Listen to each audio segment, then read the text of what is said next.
Buenas tardes a todos y bienvenidos a esta tercera sesión del ciclo de primavera del Seminario de Investigación de la Facultad. Y casi quería comenzar dando las gracias a los asistentes porque, dadas las circunstancias que estamos viendo estos últimos días, pues es meritorio venir a este seminario. Bien, tenemos la sesión de hoy va a ser impartida por Arantxa Crespo, que actualmente trabaja en el Instituto Europeo bueno, que es el European University Institute, no sé cómo traducirlo, el Instituto Universitario Europeo, con una ponencia titulada The Role of Global Value Chains During the Crisis, Evidence from Spanish and European Firms. Bien, como decía, se trataba de una ponencia que ha sido propuesta por el Departamento de Economía Aplicados y, por tanto, quisiera dar las gracias al departamento, en particular al representante que estaba encargado de coordinar la visita de Arantxa. Bueno, como decía, Arantxa actualmente es Max Weber Fellow en el Instituto Universitario Europeo de Florencia. Muy brevemente, unas breves notas sobre su currículum. Bueno, se licenció en Ciencias Económicas y Empresariales por la Universidad de Zaragoza y hizo sus estudios de doctorado en Economía en la Universidad Carlos III de Madrid, doctorándose en junio del 2013, por tanto hace relativamente poco tiempo. Sus principales áreas de investigación son el comercio internacional y la macroeconomía aplicada, y quiere decir que su tesis doctoral, titulada Ensayos en Comercio, Innovación y Productividad, pues recibió en el año también 2013 el premio Enrique Fuentes Quintana, otorgado por FUNCAS. Bueno, pues actualmente está inmersa en diversos proyectos de investigación, bueno, pues iniciando las publicaciones, ha publicado también en un libro, o ha participado en la publicación de un libro, y el trabajo que hoy va a presentar es un trabajo en coautoría con Marcel Hansen, que, como he dicho antes, pues se llama el papel de The Role of Global Value Chains During the Great Trade Collapse, Evidence of Spanish and European Firms. Bueno, entonces, un trabajo vinculado a este documento de trabajo publicado en FEDEA en el año 2014. Bueno, pues quisiera dar las gracias a Arantxa por la presencia aquí. Y, bueno, pues como en anteriores ocasiones, Jacobo Ferrer es el alumno doctorado que va a hacer las labores de discussant al final de la ponencia, así que nada, muchas gracias y te cedo la palabra. Bueno, gracias a ti por haberme invitado, gracias a vosotros por haber venido, habiendo huelga hoy, sé que no es fácil llegar hasta aquí, estoy muy contenta de que me hayáis invitado y poder presentar este paper. Es un policy paper que hicimos el año pasado, Marcel Johnson de la Autónoma y yo, y básicamente lo que queríamos entender era un poco cómo la fragmentación global de la producción iba a afectar a la recuperación, por así decirlo, de España y de otros países después de la crisis. El por qué queda claro en este gráfico. La crisis financiera que hemos tenido ha durado así desde el 2008 hasta 2012-2013 en la mayor parte de los países. Hay muchos que aún dirían que ni siquiera han salido de esta crisis. Y a la vez que esto, tenemos que hubo un colapso del comercio mundial en 2009. Pero esto fue extremadamente corto. Fue solamente un año, gran bajón, y luego subió. Aquí tenemos estos gráficos de Alemania, Francia y España, con output growth en azul y export growth en rojo, en granate. Como podéis ver, este es el 2009, cuando bajan. Ambas dos son tasas negativas de crecimiento. Pero a partir de aquí vemos que hay un recuperamiento exponencial de las exportaciones, no así del output, y de hecho para Francia y España ambas dos siguen en recesión, siguen decreciendo en el año 2010, mientras que nuestras exportaciones sí que se recuperan. Entonces queremos explicar esto en el marco de cuál es nuestra posición en las supply chains mundiales. Perdonadme si durante la exposición de vez en cuando mezclo palabras en inglés, lo que pasa es que estoy más acostumbrada a hacerlo en inglés que en español. Pero bueno, si hay dudas, preguntarme o intentaré repetirme en español de nuevo. Y esta es básicamente la motivación de nuestro paper. Entonces, queremos saber cuál es el rol que el comercio internacional... Pues bueno... que el comercio internacional puede tener para la recuperación española en general de estos años. Bueno, entonces, ¿qué es la fragmentación de la producción? La fragmentación de la producción ha recibido 1 millón de nombres. Básicamente es la desintegración parcial de la producción de un bien entre varios procesos que ahora se producen entre varios países del mundo. Entonces, todas estas etiquetas que vemos de Made in China, en realidad deberían ser Made in the World, al poner una lista de 10 países al menos que contribuyen a ellas, ¿no? Y cada autor tiene su propio nombre. Nosotros lo vamos a llamar Global Value Chain, pero por ejemplo también hay mucha gente que lo llama Tasks.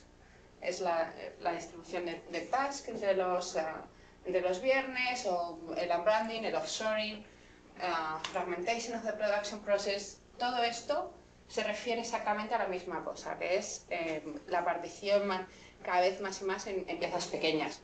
Como ejemplo, he traído aquí el iPad 3. Si cualquiera que tenga un iPad, o un iPhone o un Mac, puede ver que en la parte de atrás dice diseñado por Apple en California, pero assembled in China. Assembled in China, ahora también en Brasil y en Taiwán, según donde estén Foxconn y Petragon. Pero es que si vas a las partes, todo esto, cada cosa está hecha en un sitio distinto. Desde la SIM card hasta el display module o simplemente la pantalla táctil.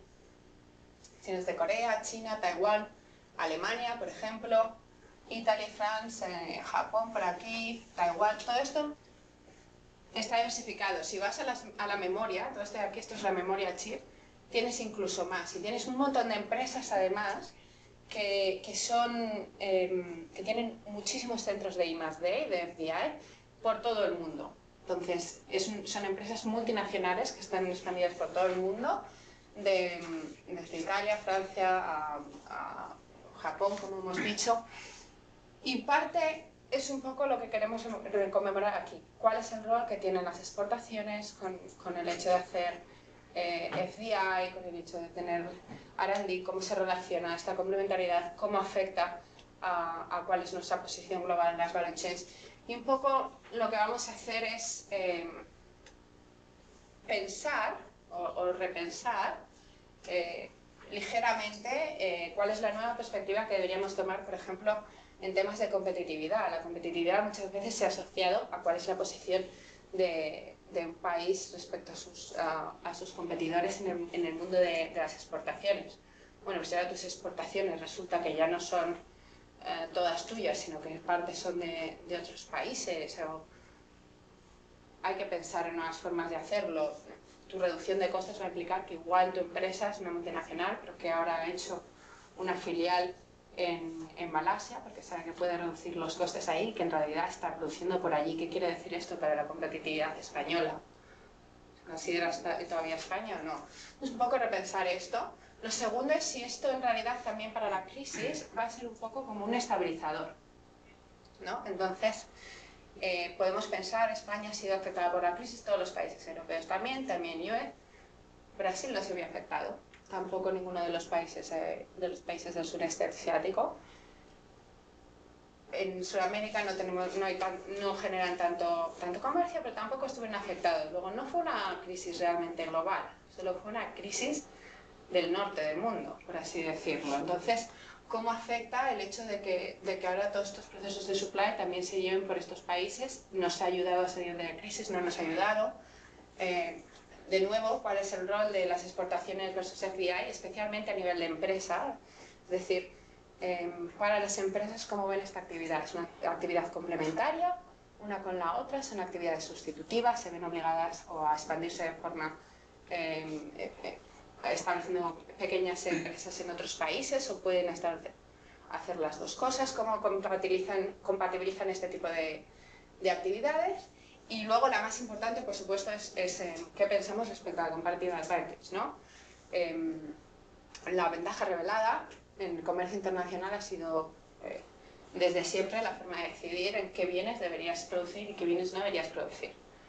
Muy bien, pero ahora ¿cómo lo haces? Tienes todos estos otros componentes que entran. Hay que empezar a pensar que nuestras exportaciones, nuestras gross exports, en realidad no son gross exports. O sea, tienes muchos componentes de otros países y tienes que mirar cuál es el contenido doméstico de valor añadido que estamos generando. Esto es lo importante. Entonces, esto nos puede permitir identificar, por ejemplo, malos sectores en los que pensamos que tenemos una buena ventaja, pero no lo tenemos, o al revés, aquellos sectores en los que todavía es mejor, porque se ve que tenemos muchísimo contenido de doméstico en las exportaciones, ¿no? Entonces, iremos mirando todas estas preguntas, cada una a turnos, por distintos métodos, usando indicadores macroeconómicos, pero también con datos a nivel de empresa de esta base de datos llamada FIGE, que contiene 7 países europeos, y también usando Input-Output Data, o sea que es un paper extremadamente descriptivo y mirando una variedad de datos, intentando relacionarlos entre sí, pero obviamente cada cosa a su turno. Y por supuesto el Cost Country Analysis. Estamos preocupados de cuál es la posición exacta de España versus a los mayores países europeos, como son Italia, Francia, Alemania y Reino Unido. Vale. Como contribución o para dejarlo ahora desde el principio, ¿qué es lo que hemos aprendido de hacer este paper? Uno, nuestras empresas, las grandes, son muy productivas y lo hacen muy bien en los mercados internacionales. No tienen absolutamente ningún problema, no tenemos nada que envidiar de ningún otro país. Lo hacen bien, son productivas. Lo que nos pasa es que tenemos muchas empresas muy pequeñas, poco productivas. No sabemos llegar hasta ese nivel en el que están las otras. Otro es que nuestro porcentaje de valor doméstico añadido en las exportaciones es menor, es mucho menor que el del resto de los países europeos. Es menor. Entonces eso es algo que sí que tenemos que mejorar. Tanto el hecho de que haya tantas pequeñas que solo estén en el mercado doméstico y que no participan para nada en la exportación, como las que no añaden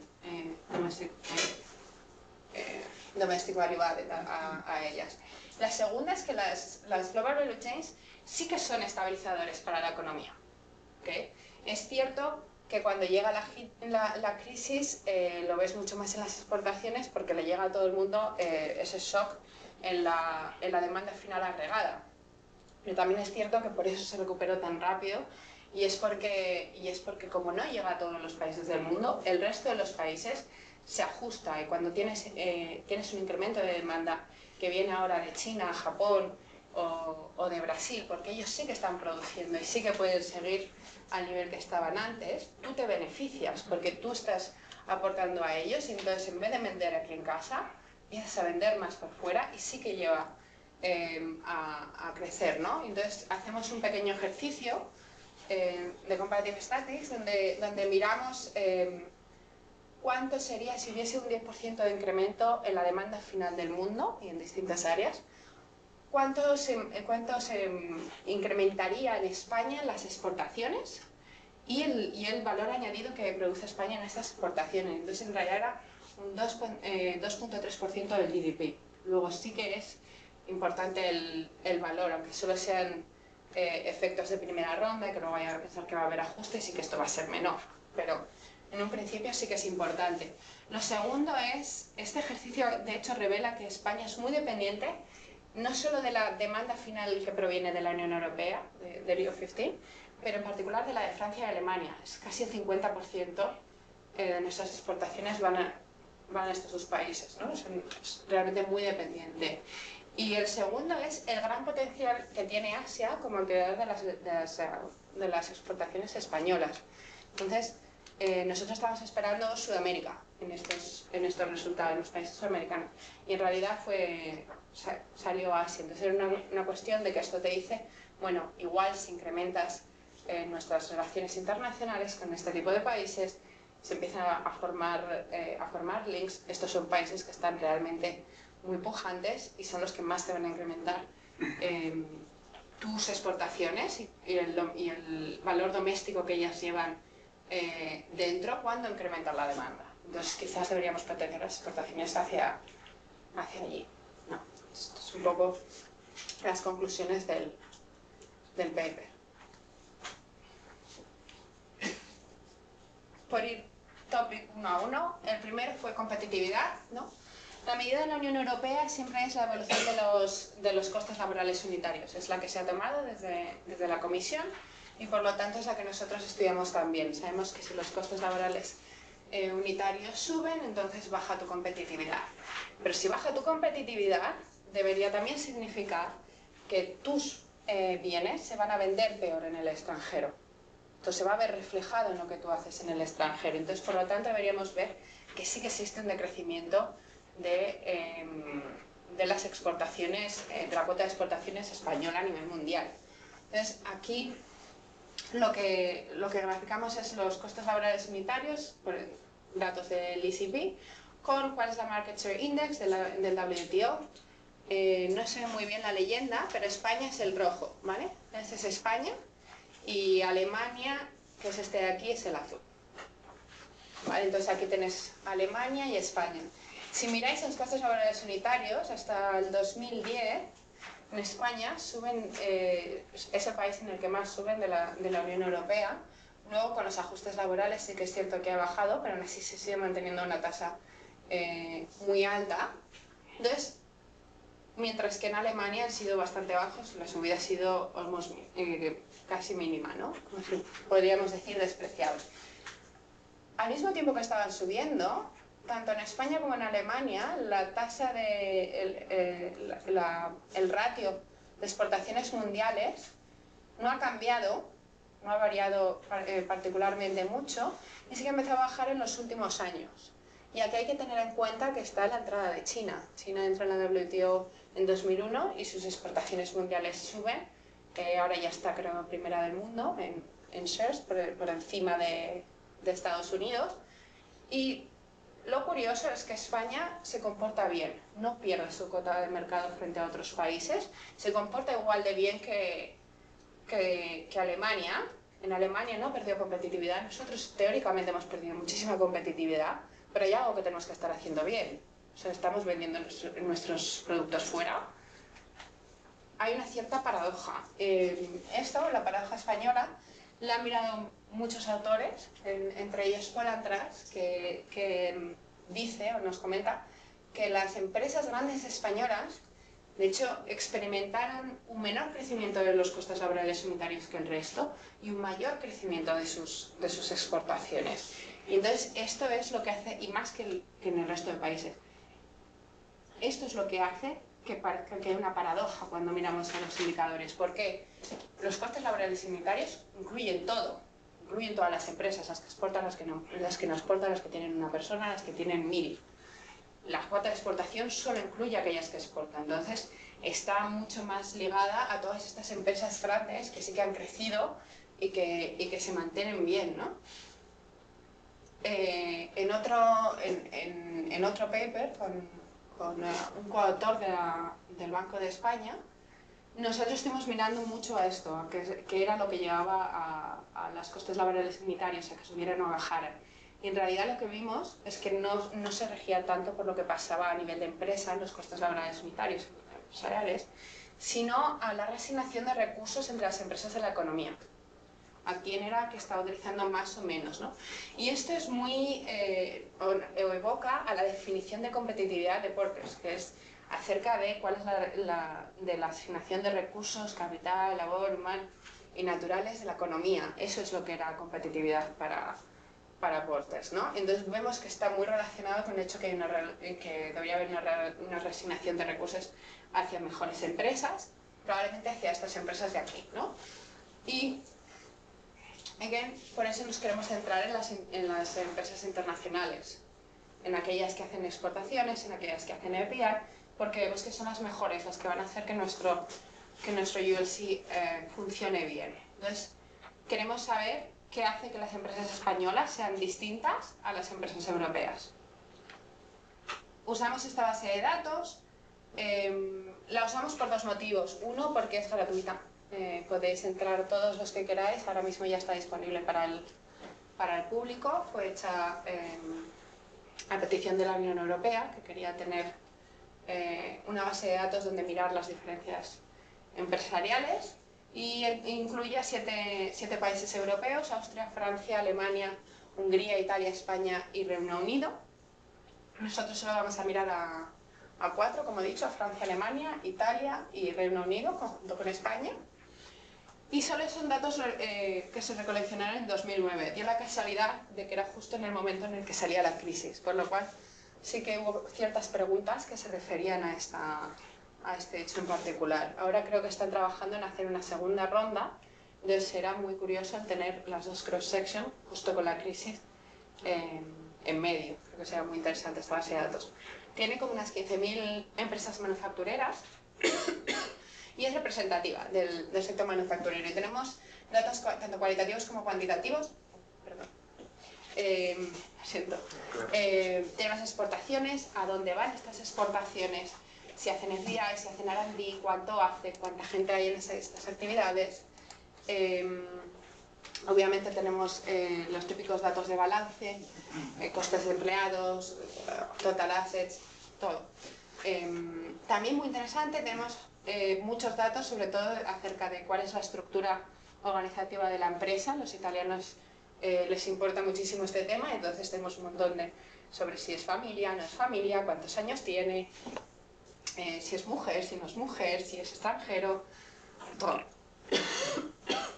Con lo cual, hace interesante para este tipo de estudios comparativos.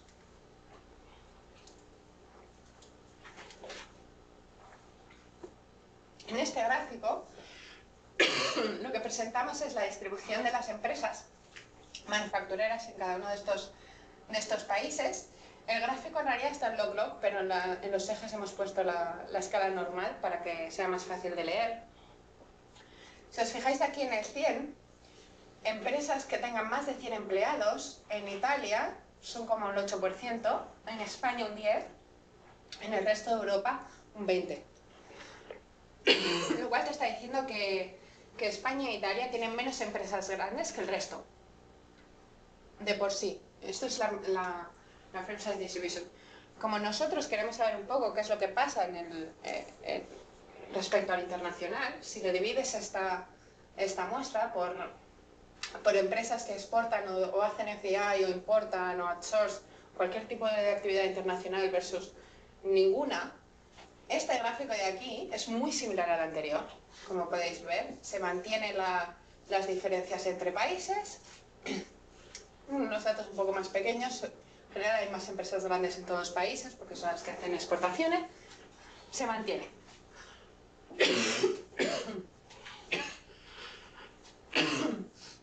Cuando miras a estas, que pueden ser simplemente las empresas domésticas, todo lo que hemos dicho no importa. Sí, es cierto, en Italia sigue habiendo menos empresas grandes, pero en España, su distribución es muy similar a la de Francia y a la de UK. Luego, nuestras empresas domésticas son extremadamente similares a las empresas domésticas de los otros países. Luego esto de aquí tiene que venir de otro lado. Es porque tenemos menos empresas que hacen actividades internacionales que el resto. Si no, nos explica esta diferencia entre las distribuciones. Lo que queremos saber también es si es solo el tamaño lo que importa. Hemos oído siempre mucho que si las empresas son pequeñas no hacen exportaciones, no tal. Queremos mirar cuál es el premium al TFP si eres activo fuera. Entonces, hacemos tanto un probit como una regresión OLS, donde incluimos también en la OLS el tamaño de las empresas. Y vemos que sí que existe un premium a ser una empresa internacional, ¿vale? Seas pequeña o no. Obviamente, cuanto más grande seas, mayor va a ser el premium de estar en el mercado internacional. Pero existe, regardless of everything. Si la miramos por las actividades, por exportación y por FDI, lo que nos fijamos es que el premium de hacer FDI es mayor al de hacer exportaciones, ¿vale? En todos los casos. Sin embargo, no así cuando tú miras a los efectos comparativos en el tamaño de las empresas. Para una particular, como puede ser esta, las empresas pequeñas, el premium es menor al hacer FDI que hacer exportación. Luego explicaremos o intentaré convenceros de que esto es porque para hacer FDI se ve como una actividad más difícil, la mayor parte de empresas van a ser exportadoras primero. Luego ahí el hecho de ser pequeña o no ya no te importa tanto, porque ya has pasado por el hurdle de tener que intentar hacer una actividad internacional de esa. Sí. Una cosa, ¿habéis comprobado que efectivamente esos coeficientes son estadísticamente distintos? Porque así, simple vista, parece que son iguales. Así a ojo, porque eso entre paréntesis está la desviación típica, ¿no? Sí que son estadísticamente. A ojo parecen iguales, ¿eh? Porque la desviación típica, por ejemplo, del activity del premium de exportación es 0,078. Una desviación típica incluiría el premium de FDI. Y bueno, si te vas al premium de FDI, una desviación típica, como mucho, incluye al premium de exporter. Entonces eso parece igual, pero es que en todas las demás haces esa comparación, a ojo, ¿no? Sí, no. Sé que con las empresas grandes no. En las empresas grandes estoy segura de que se va, pero sé que en las medianas sí que importa, por ejemplo. Pero sí que es cierto, no hacemos el report y deberíamos hacerlo probablemente. Gracias. Bueno, y aquí viene una de nuestras preguntas de la crisis y por la que sí que nosotros decimos que son las empresas grandes las que lo estaban haciendo bien y no tenía ningún problema. Presentamos las medias de estos países versus España por tamaño de la empresa, y la pregunta en particular es si entre el 2008 y el 2009 cómo han cambiado tus beneficios, ¿vale? Entonces se puso a raíz de la crisis en particular. Entonces, en rojo es que se ha reducido, en azul es que se ha mantenido constante y en verde es que se ha incrementado. Entonces, si nos fijamos aquí en las grandes, las que se ha incrementado pese a la crisis, es mucho más alto en España que en el resto. Igual porque a nosotros nos llegó un pelín más tarde la crisis o porque lo estaban haciendo bien. O sea, estas empresas son muy consistentes, muy sólidas. Constante son menos y el número que decrece es bastante similar.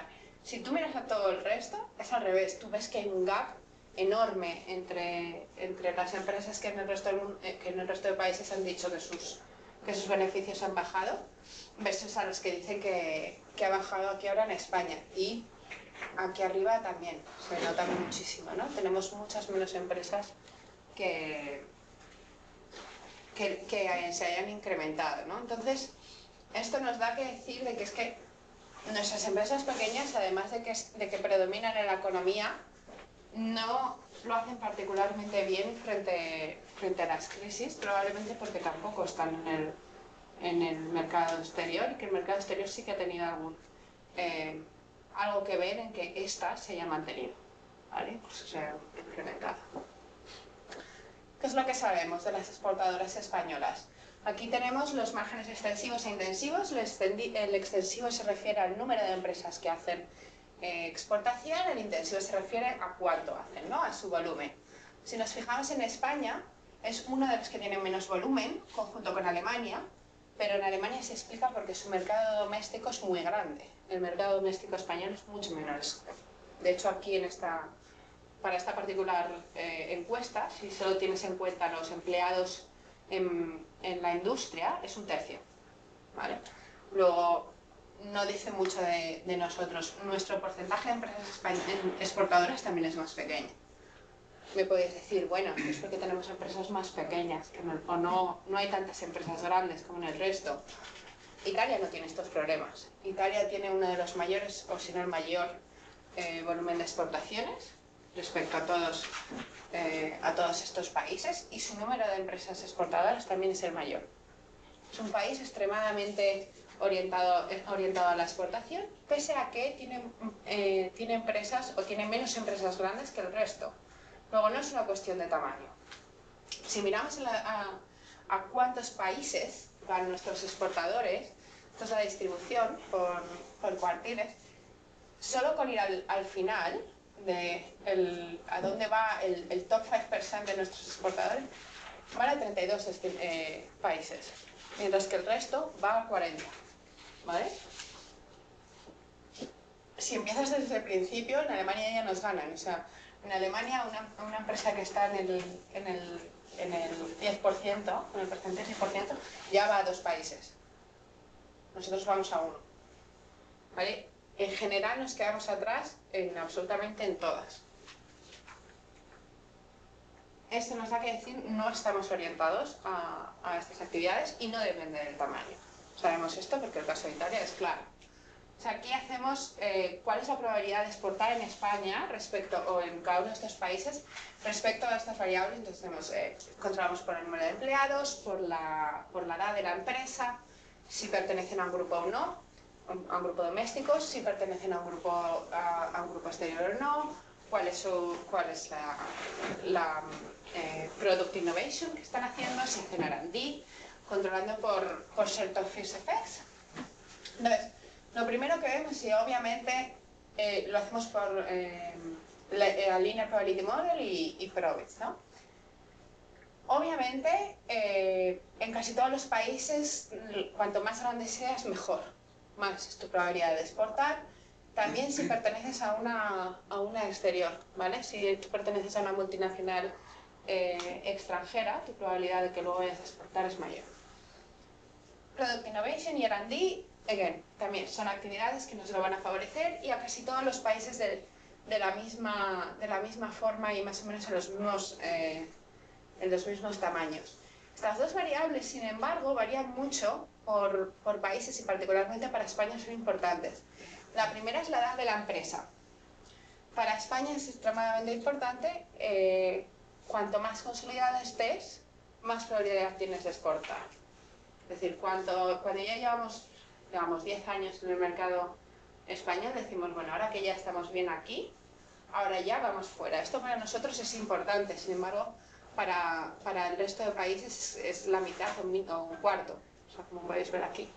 Para Alemania es mucho más bajo. Sí es significativo, pero no les importa tanto a la hora de hacerlo. Y aquí tenemos justo el caso contrario, el pertenecer a una multinacional doméstica, tanto para Italia como para España, la significatividad y la importancia es mínima. O sea, de hecho, en Italia no importa, en España es mínimamente significativo al 10% y positivo. En el resto, el hecho de estar en un grupo multinacional les permite dar una plataforma doméstica, una plataforma al mercado exterior. A nosotros no. Si eres de una extranjera sí, pero si eres una española no. Lo que quiere decir es, o te lleva a pensar un poco que las multinacionales españolas igual no están pensando en vender en España, en vender fuera de España. Y entonces no se refleja en que tú vayas a tener más probabilidad de exportar. Versus a lo que pasa en otros países. La otra es, la otra contrapartida a las exportaciones era el FBI, ¿no? Entonces aquí tenemos de nuevo el margen extensivo y el margen intensivo. Como vemos aquí, España es el país que menos empresas tiene haciendo FBI de todos, incluso menos que Italia, de hecho es la mitad que en Alemania, menos de la mitad que en Reino Unido. Y cuando miras el volumen, salvo Italia, que nos gana y hace todavía menos que nosotros, también estamos bastante bajos. O sea, no se entiende, pero sí que es cierto que aquí hay mucha heterogeneidad entre lo que hacen unos países y otros. El dato más relevante para mí o para nosotros, tanto para Marcel como para mí, era si tú cuentas las empresas que hacen FBI y luego pides cuántas exportan, estás por encima del 90%. Es decir, casi todas las que hacen FBI es porque hacen exporting, no es porque decidan internacionalizarse de dos formas distintas. No tiene nada que ver. Primero exportan y luego van a por las actividades más complicadas. Y aquí hacemos la distribución de cuál era el margen intensivo, precisamente porque vemos estos datos, sobre todo el de Reino Unido no lo entendíamos muy bien por qué sale ese dato, creo que hay mucho noise, pero las distribuciones parecen bastante parecidas. En este azul clarito es Reino Unido, que creo que hay algún tipo de problema, pero las distribuciones salen bastante parecidas, y entonces eso te daría a pensar que las pocas empresas españolas que hacen FBI lo hacen exactamente igual que las europeas. Ahí no estamos perdiendo nada, no es que seamos peores. O sea, una vez ya te has puesto a explotar y ya te has puesto a hacer FBI, bien. Hacemos la misma regresión que hemos hecho antes. Uy, esto se ha quedado muy grande, no veis. Reino Unido, perdón. siempre tiene que haber una rata. Pero bueno, miramos, nos importaba esta variable, que es la de edad, porque esta era tremendamente significativa e importante para España en las exportaciones, deja de serlo para hacer FBI. Tenemos otras regresiones donde incluimos exportación. El momento que exportan es obviamente hiper significativo por todas, pero no lo he incluido aquí. De nuevo, ser de un grupo nacional para nosotros no nos importa, para el resto de países sí. Y más o menos en respecto a cuánta innovación haces y todo esto está relacionado directamente con FBI, con lo cual va a ser sugestivo. Lo que nos dice esto es, nosotros vemos FBI como más complejo que las exportaciones. Esto es lo primero. Lo segundo, para las españolas, el ser una empresa consolidada es determinante, es extremadamente determinante, mientras que para hacer FBI es el exportador. Respecto al tema de las multinacionales y al hecho de que nos importen, es porque son las multinacionales las que van a tomar parte en la fragmentación global, en la producción, la fragmentación global de producción, ¿no? En general suele ser a través de estas empresas y son estas empresas las que toman más parte en las supply chains. Y estas, para nosotros es importante ser de una empresa multinacional extranjera, pero no es de ser una doméstica, ¿vale? Entonces esto sí que es algo que hay que, de forma gradual o algún tipo de cosa, hay que hacer algo para que nuestras multinacionales sí que empiecen a tomar parte de estas global supply chains de alguna forma. O sea, debemos encontrar el niche, la industria a la que deberíamos entrar y hacerlo. Y probablemente muchas cosas cambiarían. También nuestras empresas tendrían más probabilidad de exportar y de hacer cosas. Respecto de las global value chains, lo que han hecho es que es más difícil ahora asociar cuál es la producción de un país con su demanda y de dónde viene esa demanda. Hace más difícil todo este tipo de análisis, ¿no? Y también nos dificulta saber cómo dispuestos estamos a que haya un shock externo en demanda o en oferta y nos vaya a afectar a nosotros. Lo que vamos a mirar aquí es cuál es la capacidad española para generar valor añadido a través de las exportaciones. Luego vamos a estar mirando valores añadidos. Y nos vamos a fijar en la descomposición que hizo Koopman et al., que ahora está publicado en el American Economic Review, que proveen una identidad contable entre lo que son las exportaciones totales de una economía, los exports, y de dónde viene cada uno de los componentes, que es Domestic Value Added, que se ha vendido, que es Foreign Value Added, cuál está contada doblemente, etcétera, etcétera. Y vamos a utilizar esta base de datos, que también está disponible de forma gratuita, donde básicamente lo que han hecho ha sido unificar un montón de tablas input-output nacionales, como las solemos tener, añadiendo el destino de esas exportaciones, o sea, cuánto de esos ratios iba a cada país del mundo. Tenemos 35 sectores, aquí sí que incluimos todo. Antes solo mirábamos a manufacturas, aquí también hay agricultura, hay servicios, está el financiero, está construcción, está todo, y hay 40 países del mundo, al menos hasta ahora, y el 40 o el último es el resto del mundo, obviamente, o sea que son 39 más 1. Esta es la descomposición contable que propone Koopman. Entonces, básicamente, hay dos tipos de estudio que puedes hacer aquí. Uno, ¿cuál es el contenido doméstico que tienen las exportaciones?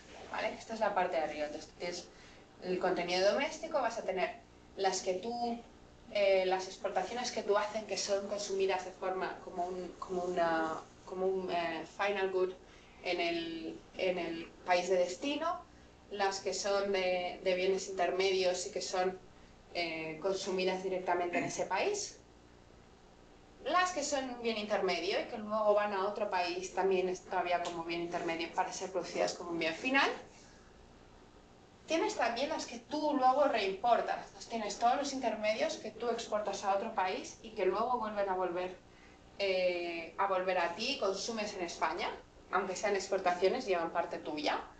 Tienes aquí las que hacen el back and forth, ¿no? O sea, yo hago un bien intermedio, te lo paso a ti para que hagas otro bien intermedio, vuelve a volver a mí como bien intermedio y yo vuelvo a hacer otra cosa con este bien.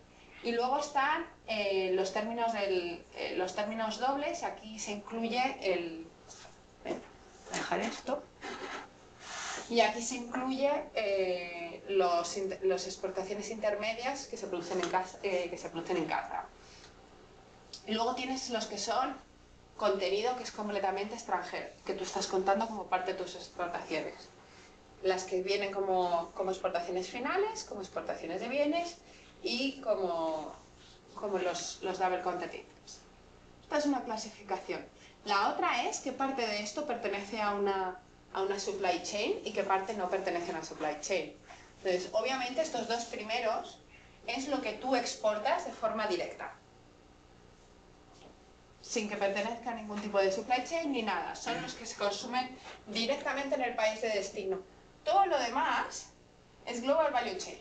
Entonces, lo que te importa sobre todo es cuánto de esto tú puedes incrementar, cuánta participación del 3, 4, 5 y 6 puedes subir para que tus gross exports tengan más valor doméstico que el final.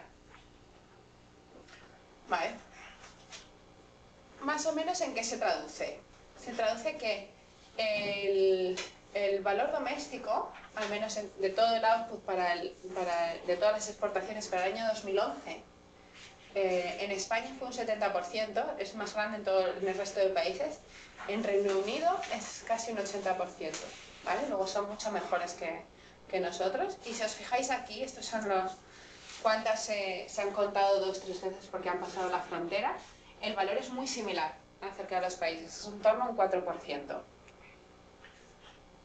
¿Qué te está diciendo? En España tenemos mucho más foreign value added en nuestras exportaciones totales, en lo que estamos contando, que en el resto de países. Eso es lo que hay que cambiar, por así decirlo. ¿Qué influencia o qué es lo que determina el DVE? Un millón de cosas. La primera, el tamaño de la economía. Por supuesto, cuanto más grande es tu economía, más probabilidad va a haber de que el domestic value added sea mayor, porque tienes más empresas y produces para más gente. Tiene sentido. La segunda es la composición de las exportaciones y la posición en las global value chains, ¿no? ¿Qué tipo de actividades haces? Upstream, downstream, son actividades que añaden valor añadido, que no, etc. La tercera es cuál es tu estructura económica, ¿no? Y tu modelo de exportación. Por ejemplo, si eres un país como Rusia que tiene un montón de recursos naturales, obviamente tu posición en una global value chain va a ser muy fuerte, como uno de los pocos que hace oferta de este tipo de recursos, y va a ser centrada en esa economía y la vas a potenciar muchísimo más, ese tipo de industria, ¿no? Otros van a hacer otras cosas. Por ejemplo, tienes Taiwán, Japón, que no tienen casi recursos naturales, pero que se dedican a hacer microchips. ¿Por qué han fomentado esta industria? Bueno, pues porque en poco espacio puedes producir muchos bienes, que es lo que ellos necesitas para poder vender mucho. Entonces han potenciado toda la industria de la tecnología, quizás llevados por esa falta de espacio. Y luego, por ejemplo, tienes también, obviamente, los ciclos económicos, ¿no? Y aquí presento un pequeño extracto de esta tabla. Tenemos a Francia. Estos son cuánto es standalone exports y esto es cuánto vale a la supply chain, y aquí tenemos la descomposición por el contenido. Más o menos estos datos son bastante estables para todos los países. En general, un 60% de nuestras exportaciones son exportaciones directas y un 30% son en las supply chains. Aquí tenemos los millones de euros. Obviamente tenemos que hay crisis en el 2009-2010. ¿Qué es lo que observamos? El porcentaje en las exportaciones del valor doméstico sube en el año de la crisis y luego empieza a bajar, y pasa lo mismo con el foreign value added, baja y sube. Luego hay hay un componente anticíclico en el Domestic Value Added que no existe en las exportaciones. Cuando tú miras las gross exports, ves que bajan el año de la crisis y luego suben. Luego las exportaciones son cíclicas, pero nuestro valor doméstico añadido no es cíclico, es contracíclico. ¿Okay? Nosotros nos vamos a centrar precisamente en estas dos cosas. ¿Cuál es la composición de nuestras exportaciones? Mirando a las industrias y aquí nos estamos fijando, y luego al business cycle, para ver cómo pueden actuar como stabilizer, cómo funciona el sistema. ¿Puedo hacer una pregunta? Sí. Es que es una cosa que no entiendo. Tú has dicho que más o menos tenemos como entre un 60 y un 70% que son exportaciones directas, sí, de las Global Value Chain. ¿Y por qué todo el análisis se centra en las Global Value Chain y no en las exportaciones directas? ¿Porque será mejor exportar directamente? ¿O no? Pues que yo me he perdido algo. No es que sea malo... ¿Cuál es la descomposición de Global Value Chain? No. Ah. Domestic Value Added incluye también las exportaciones directas. Vale. Sí, entonces el análisis es ver cómo crear valor añadido doméstico, entendiendo cuál es la parte foránea, que es la que está en las Global Value Chain, ¿no? Y cuál es nuestra posición en ellas. Entonces, ¿por qué queremos hacer un industry analysis? Por ejemplo, pensar en upstream y downstream activities, ¿no? Las upstream, por ejemplo, van a incluir la extracción de gasoil o de óleo, o el teñir la piel. Porque después de esto va a haber un montón de otras actividades que van a suceder. Downstream activities relacionadas con estas industrias va a ser la venta de gasolina para todo el mundo y el diseño de los zapatos. Ahora bien, ¿cuáles son las que añaden valor añadido? El primer caso es la extracción de gasolina. En la otra es hacer el diseño. O sea, el teñir la piel reporta muy poco valor añadido. Ahora, el que diseña, que de repente lleve Dolce & Gabbana en el diseño, ha subido el valor del bien un montón. Ha mejorado para la actividad. Entonces, estas son cosas que nos van a importar y que sí que debemos pensar cuando queramos pensar en una determinada política para nuestras industrias, ¿no? ¿Qué tipo de actividades deberíamos potenciar? La segunda es que el Foreign Value Added, cuando tú lo analizas a nivel de país, lo que te dice es, en cierto modo, cuánto de tus exportaciones es de otro. En realidad no lo has hecho tú. Pero cuando tú lo haces a nivel de industria, porque luego todo esto lo puedes descomponer de muchas otras formas, cuando tú lo haces a nivel de industria, también te das un tipo de proxy hacia qué industrias están más segmentadas y van a generar más comercio vía estas supply chains, porque tienen mucha más participación en estas actividades, ¿no? Entonces, este gráfico ponemos cuál es la contribución a las exportaciones totales de España y cuál es su porcentaje de valor añadido extranjero. Y aquí tenemos las 40 industrias. Hemos remarcado algunas. Entonces, en realidad esto lo podrías dividir en una línea que va por aquí. De hecho, va justo por Textile Products, ¿vale? Curiosamente. Más o menos por aquí, y si es más y por aquí. Tiene estas dos líneas. ¿Vale? Entonces, todas estas que están aquí abajo son buenas, en teoría, son buenas industrias. Son industrias que contribuyen mucho a las gross exports y que aunque tienen un buen nivel de foreign value added, pero que no es excesivamente elevado, ¿vale? No están por encima de la mediana. Textile Products está justo en la mediana del contenido de foreign value added y en la mediana de su contribución a las exportaciones totales. Es como la industria perfecta. Y luego tienes estas tres, que son la del petróleo refinado, la de la equipación eléctrica y sobre todo la del transporte, ¿vale? Donde su contenido en Foreign Value Added es muy alto. Entonces, aunque tengan mucha contribución a los exports, que también es muy alto el contenido de Foreign Value Added, entonces no están contribuyendo bien, por así decirlo. Entonces, un poco nos vamos a fijar sobre todo en estas industrias y vamos a ver cuál es la la comparative advantage revelada, ¿no? Entonces, un indicador tradicional es este, basado en las exportaciones totales, asociadas por la E, ¿no? Entonces tienes aquí cuál es la exportación en la industria Y en ese país, cuál es el share en ese país respecto al cuál es la share de las exportaciones hechas en esa industria en todos los países del mundo. Si esto es mayor que 1, tú eres mejor que el resto en la producción o en la producción de los bienes en esa industria y por lo tanto tienes cierta ventaja en producirlo.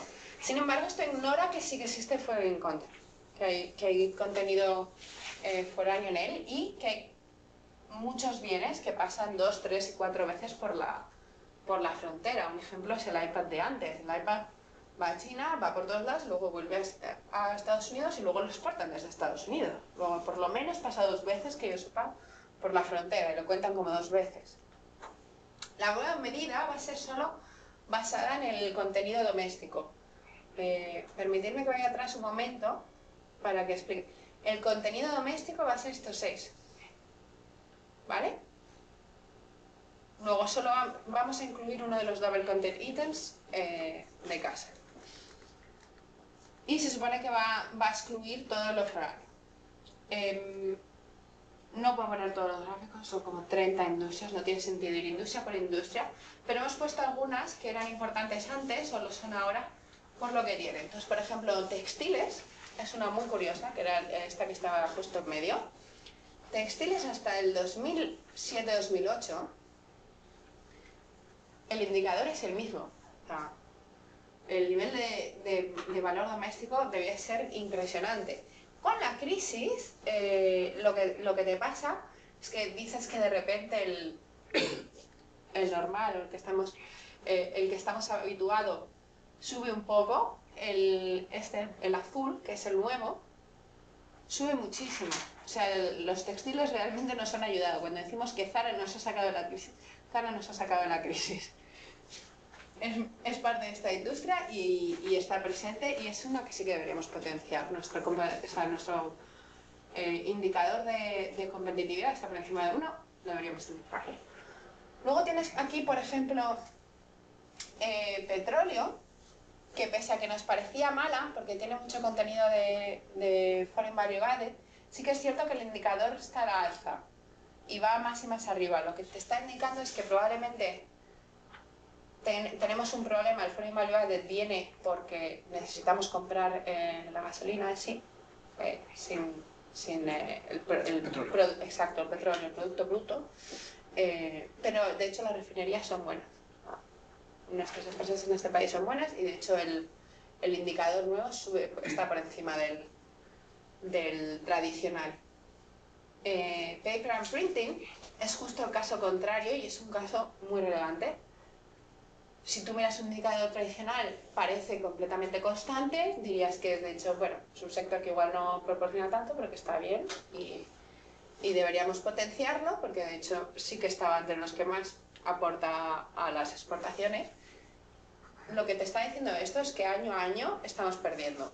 O sea, el domestic value added o el domestic content que llevan nuestras exportaciones en esta industria está bajando año a año. Luego es una industria en decline.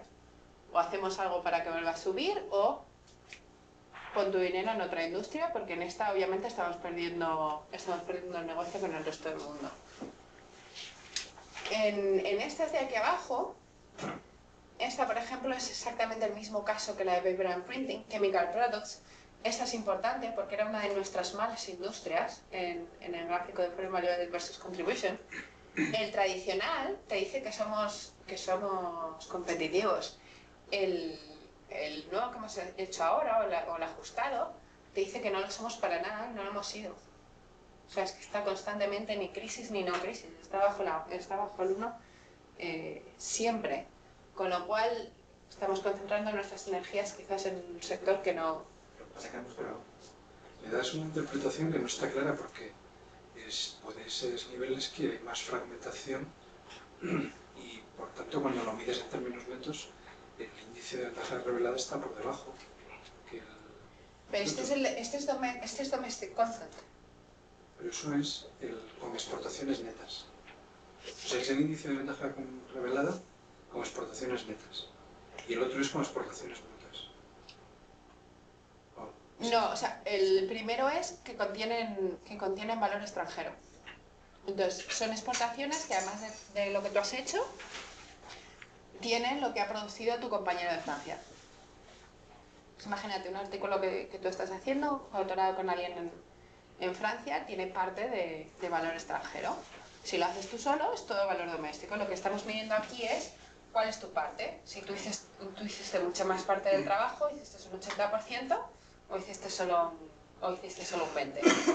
Entonces, al computar lo que realmente estamos haciendo nosotros, vemos que estamos metiendo mucho menos valor añadido y que no tenemos esa ventaja revelada con respecto al mundo.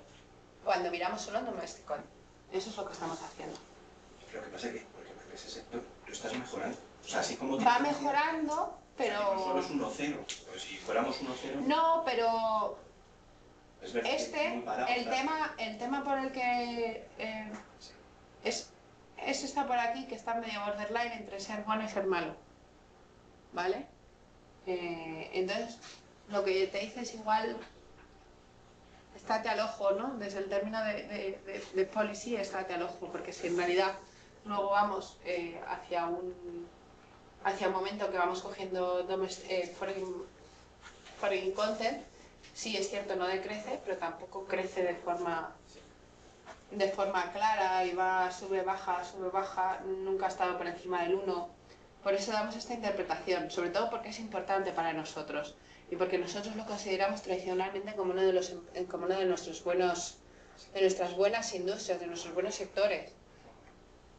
Igual hay algo que puedes revisar ahí. De dónde viene, a dónde va. Comparar estos gráficos con otros países, porque, por ejemplo, a mí una cosa que me llama mucho la atención en algunos sectores es que se abre. O sea, la diferencia entre... Está hecho para todos los países y para todos los... Sí, o sea, es muy distinto, no existe ningún tipo de regularidad sectorial. No, sí, hicimos un montón. De hecho, al final del paper creo que solo están los españoles porque son como 3 o 4 páginas. Todos los sectores se comportan de forma distinta. Solo pusimos estos porque eran interesantes por el otro. No, me refiero, por ejemplo, si había alguna regularidad, por ejemplo, en el caso de China, que nos hablan antes, entra China en el mercado internacional y entonces, pues resulta que esto todo se cambia. No lo hicimos, pero se puede hacer.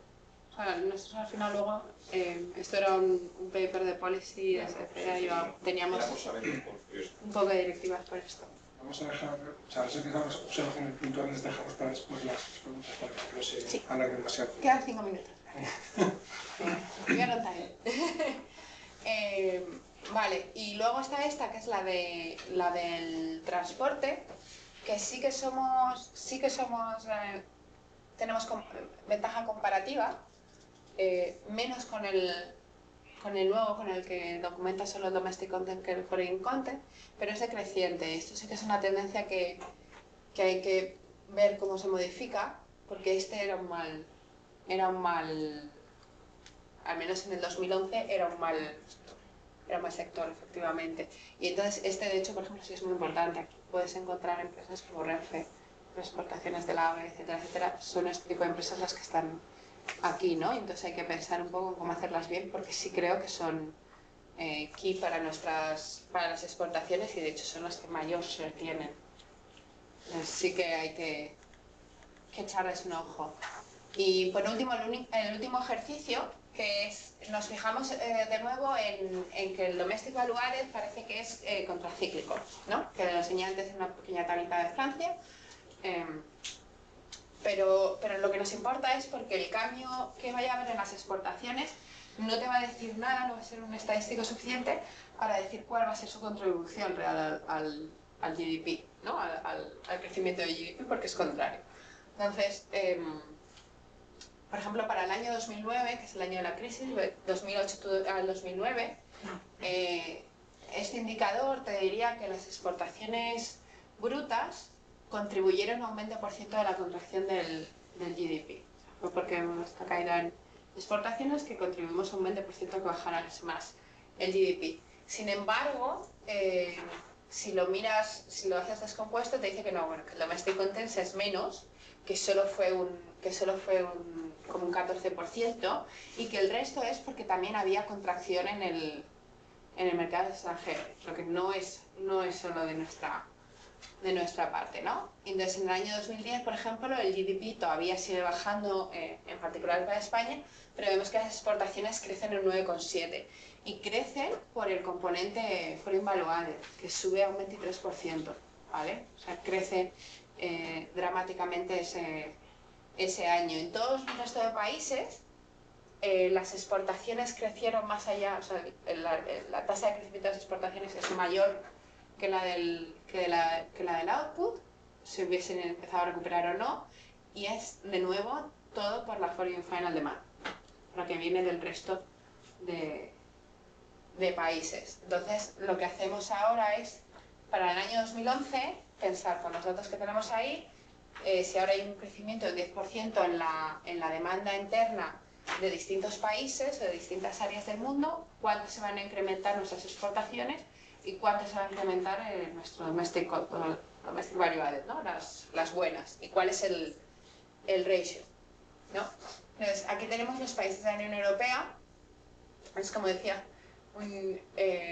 como decíamos aquí, Francia y Alemania son casi el 50% de lo que del BAM que subiría a España, que subiría un 10%, al Domestic Value Added un 12%. O sea, que lo que estamos exportando a la Unión Europea sí que tiene más domestic content quizás que al resto del mundo, pero de nuevo, un 50% de eso viene de Francia y Alemania. Somos extremadamente dependientes de nuestros compañeros.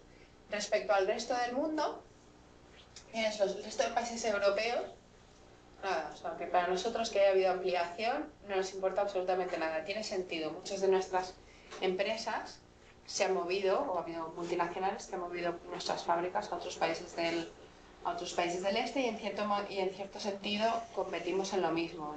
Tenemos costes de mano de obra más barata, por así decirlo, y no estamos vendiendo el mismo tipo de bienes a estos países como son la Alemania o Francia. Asia, que es la que notábamos antes, es porque aunque no contribuya demasiado, el BAM sería realmente muy muy pequeño, el ratio entre el domestic value added y el exporting de las que no son de la Unión Europea es la mayor. Entonces, el domestic content de nuestras exportaciones para Asia, si en Asia hubiese una subida, es el que más tiene. Donde estamos enviando más incluso que en la Unión Europea, donde el ratio es más favorable para nosotros. Entonces, quizás deberíamos hacer que subiese más. En realidad solo es súper poco, es un 0,3% del GDP. ¿Por qué? Porque no importan tanto para nuestras exportaciones. El volumen total que tienen es muy bajo respecto al que tienen otras secciones del mundo, pero es similar al que podría tener Francia o Alemania, es exactamente el mismo número, pero sí que es cierto que el ratio es bueno y entonces quizás es algo que deberíamos explorar. El hecho de que con esas o de ese país sí que está viniendo cosas buenas. Y para terminar y recapitular un poco, porque como hemos ido mirando a cada cosa una a una, parece un poco conexo. Bueno, queremos remarcar, no hacemos todo mal. Las empresas grandes se han mantenido muy bien durante la crisis y son las que han conseguido mantener nuestros niveles nuestra cuota de exportación mundial frente a otros países que están bajando. Sí que creemos que las empresas multinacionales son determinantes para la posición de un país dentro de las Global Value Chains, y teniendo en cuenta que para nosotros importa muchísimo la edad de la empresa, deberíamos pensar quizás más en políticas de creación de empresas, sino de mantenimiento de empresas y con las empresas que tenemos existentes, cómo hacerlas mejores, cómo hacer que crezcan, más que de creación de empresas, que es mucho en nuestra política comercial o industrial se ha centrado. Luego, por último, simplemente recalcar otra vez que son las GBCs las que hacen que suban nuestras exportaciones y que las que suban el domestic content, y lo que ha tirado todos los GDPs de Europa hacia arriba. O sea, no solo el de España, sino todos, ¿no? Y el potencial que puede tener Asia. Ya está. Gracias. Muchas gracias, Marcos. Y ahora Jacobo Ferrer es nuestro escasa, esa palabra, escasa. Bueno, lo primero decir que a mí el texto me pareció bastante interesante. Por muchos motivos y en parte, gran parte de sus puntos fuertes son al mismo tiempo, no sé si decir debilidades o puntos que sería interesante revisar en el sentido de que tratáis muchos aspectos diferentes de la cuestión de las cadenas globales de producción, que entiendo que es parte de vuestro propósito, pero que tampoco se puede evitar centrándose en aspectos muy particulares. Luego, también en general, yo creo que es un acierto, aunque pareciera una obviedad, no centrarse en la economía entera. Estamos bastante habituados a análisis de la competitividad, que suele mirar el coste laboral unitario de sectores enteros y de países enteros. Entonces, irte sector por sector y ver su inserción internacional, en este caso en las cadenas globales, que me parece un acierto metodológico. A mí me resultó muy interesante. Del mismo modo, irte a las tablas incluso y no simplemente un análisis sector por sector, como podría ser no Ameco, pero Euclid, otras serie de bases de datos que te dan ya exactamente lo que es los componentes de la oferta. Otra cuestión que me parece muy acertada es la cuestión de revisar el concepto de ventaja comparativa e incluir, de alguna manera, retirar lo que es el valor añadido que importamos afuera. Me parece que, como hemos visto con los sectores, yo creo que es importante remarcar como uno de los puntos fuertes, ¿no? Otra cuestión interesante es de lo último que has comentado, la cuestión de la edad de la empresa. A mí me llamó bastante la atención porque sí es cierto que si en España hay un problema con las empresas en términos de se vuelven más exportadoras a medida que crecen en años de alguna manera, lo que habría que incentivar es saber si eso es una cuestión de experiencia empresarial. ¿Qué hay en la cultura empresarial o en el marco institucional que hace que las empresas les tome bastante más tiempo, manteniendo constantes el resto de variables, convertirse de alguna manera en músculo exportador del país? Yo diría que esas son varias cuestiones y luego un poquito más entrando en detalle, ¿no? Al principio has utilizado el concepto de coste laboral unitario. Básicamente, y me parece interesante, decidiendo no emplearlo, irte a analizar otro tipo de cuestiones para ver la competitividad, ¿no? Lo primero que había que ver dentro de la paradoja entre subida de coste laboral unitario y más o menos mantenimiento de la cuota es ver qué indicadores se está tomando, si el coste laboral unitario nominal o el real. Yo creo que ahí sí es y ver también si vemos solo la tasa de cambio o su nivel absoluto. Si miramos... Sí, por favor. No, es la evolución. Sí, por eso Es la tasa de cambio. Claro, es la evolución, pero puede partir de un nivel bastante inferior del de Alemania, por ejemplo, y sin embargo va creciendo más. No, todos están normalizados al ser 100 en el 2005. Sí, pero para ver cómo cambia a partir de entonces. Sí. Unos son otros, pero que puede partir de un nivel bastante inferior. El nivel absoluto del coste laboral. Estos son cambios. Sí, o sea, claro. al ser cambios no te importa desde el nivel que empieza que es el cambio. Sí, pero si estamos viendo en términos de competitividad cuánto es el coste laboral por unidad de producto, si en España fuera del 40% y en Alemania del 50%, y en España creciera bastante en el último periodo, podría seguir estando por debajo, a pesar de crecer. Pero bueno. Sí, pero... o sea, no están por debajo, pero... Es que yo creo que ya relaciona cambios en la cuota con cambios en la... Claro. Sí, claro, claro. Lo que estamos viendo ahí sería el indicador nominal. Si tomamos a lo mejor el indicador real, de hecho, no es... el real es el ajustado por precio. Sí, claro, o sea, Pero ajustado por precios está. No está ajustado por precios, sino que son salarios nominales por productividad real. Bueno, tienes ajustado por precios la productividad, pero no los salarios. Pero bueno, eso es algo que se puede ir aligerando comentando más adelante, ¿no? Luego, cuestiones que me parecen interesantes sería mirar la desagregación regional. Eso, dentro ya que es un paper que se dirige a una cuestión de informar políticas públicas, a mí me parece central, ¿no? En el sentido de aquellas actividades que consideramos más importantes para la inserción internacional y sobre todo para acrecentar el grado de valor añadido doméstico, en qué partes del país se están localizando, dónde se concentran y cómo otro tipo de distribución podría aprovechar esos factores propios del país para potenciar de alguna manera nuestra capacidad exportadora. Luego, en un momento del paper, hacia el final, creo que lo mencionas, no sé exactamente en qué página es, dices que de alguna manera manteniendo los factores de política, o como decirlo, factores que no son estrictamente lo que has analizado constantes. Y a mí me parecería importante incluir que otro tipo de factores de lo que son las políticas competitivas de las empresas o incluso de instituciones a nivel europeo y tal, nos están perjudicando o beneficiando. desde un punto de vista de economía política respecto a nuestra inserción exportadora.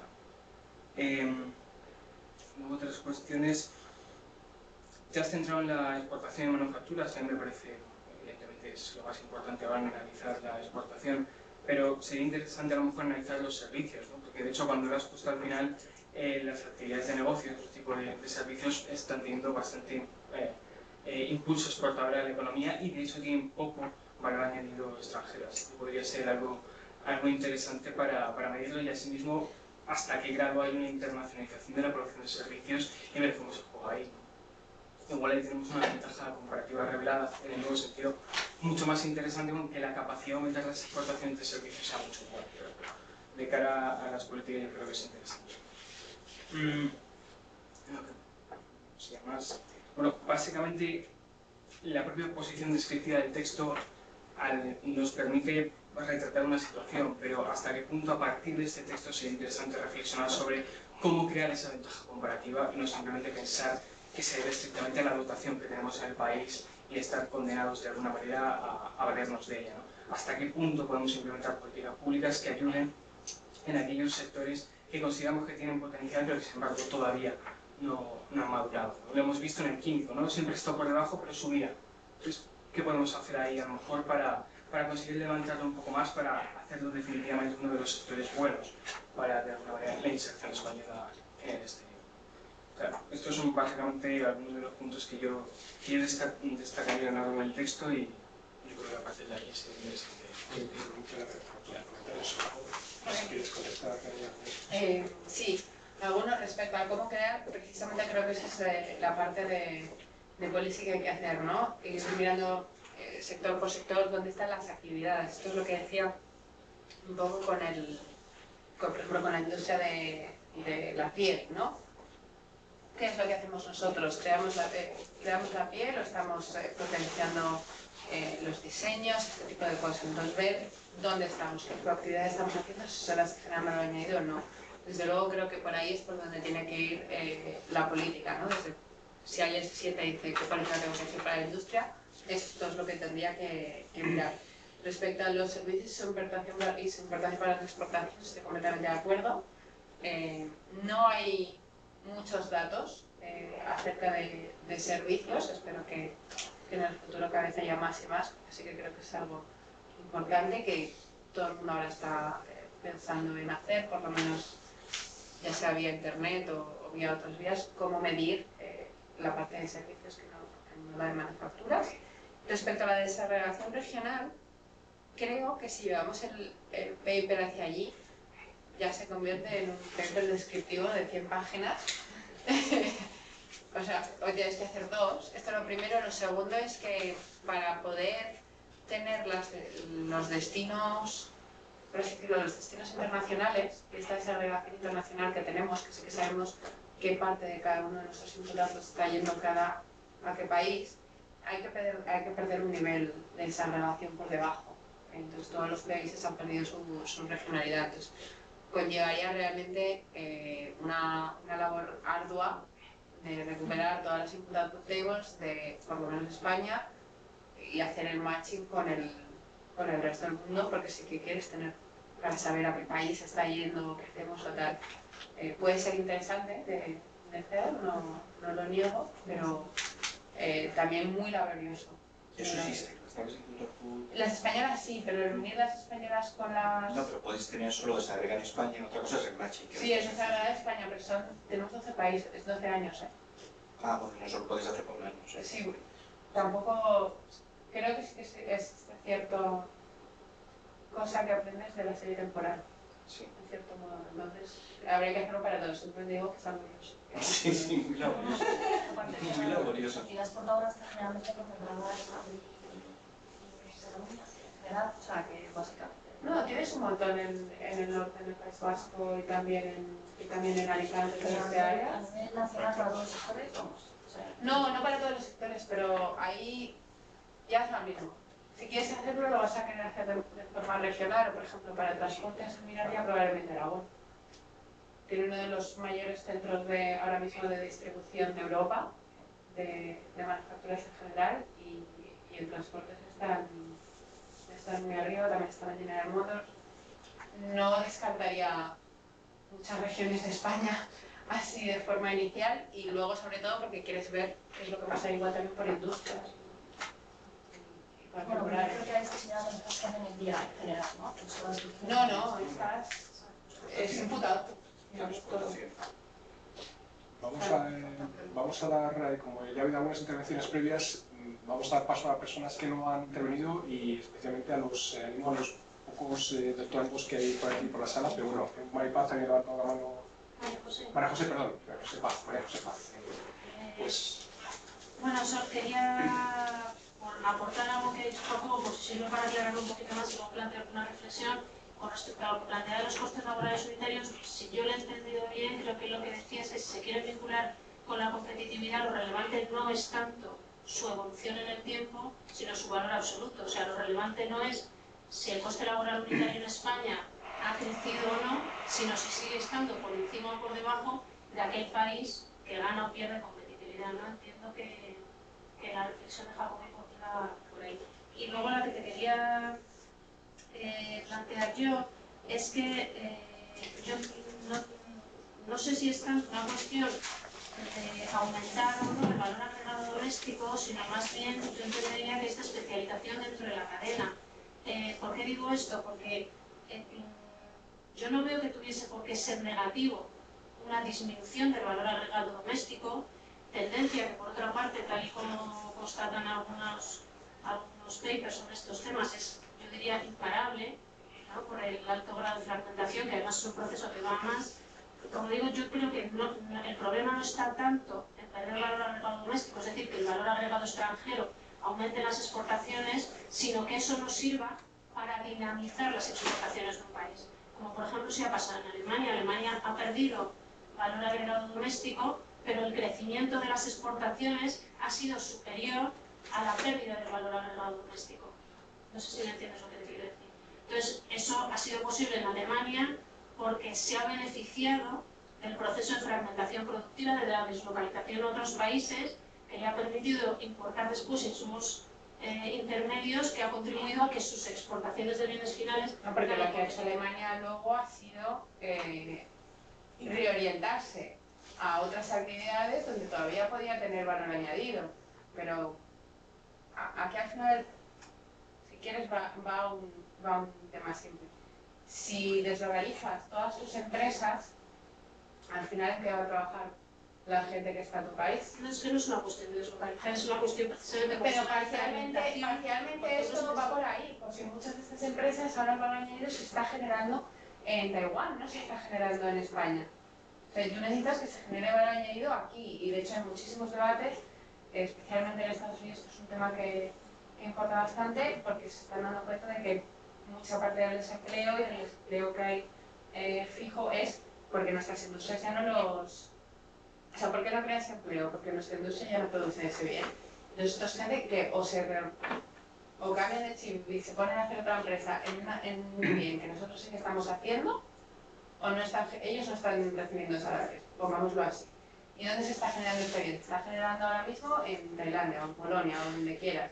Y es la gente de este país la que se está beneficiando del valor añadido que ellos están generando vía ese producto. Entonces, a lo que me refiero es que, aunque te parezca que dinamice, yo no digo que sea malo y que no debería haber por en contra, pero que lo que sí que te tienes que lo que sí que hay que centrarse es en incrementar nuestra cuota, que es baja con respecto a la del resto de países de la Unión Europea, y en mantenerla, en saber identificar dónde tienes tú tu porcentaje, donde te vas a añadir y donde vas a estar generando crecimiento para tu economía. Al final, es lo que está importando aquí. Cuando crece tu economía, va a crecer tu demanda interna.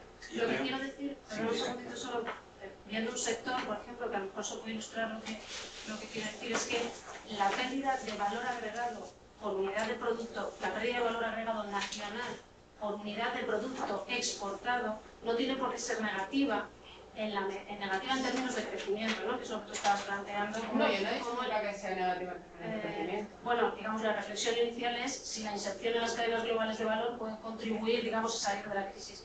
Y lo que yo quiero decir es que la pérdida de valor agregado nacional por unidad de producto puede ser positiva en la medida en la que, por ejemplo, en el sector del automóvil, Alemania fragmenta el proceso productivo y en Polonia, en Hungría, pero además en España, un segundito, déjame terminar, además en España fabrican partes del coche. Alemania de ese coche fabrica ya menos, pero la competitividad que gana en la elaboración del bien final gracias a la fragmentación de la producción y la deslocalización hacia varios países le permite vender muchos más coches. Por lo tanto, aunque en Alemania solo fabrican, por ejemplo, el motor, ahora fabrican muchos más motores. Entonces, en términos de crecimiento y de empleo, esa pérdida de valor agregado nacional no ha sido el punto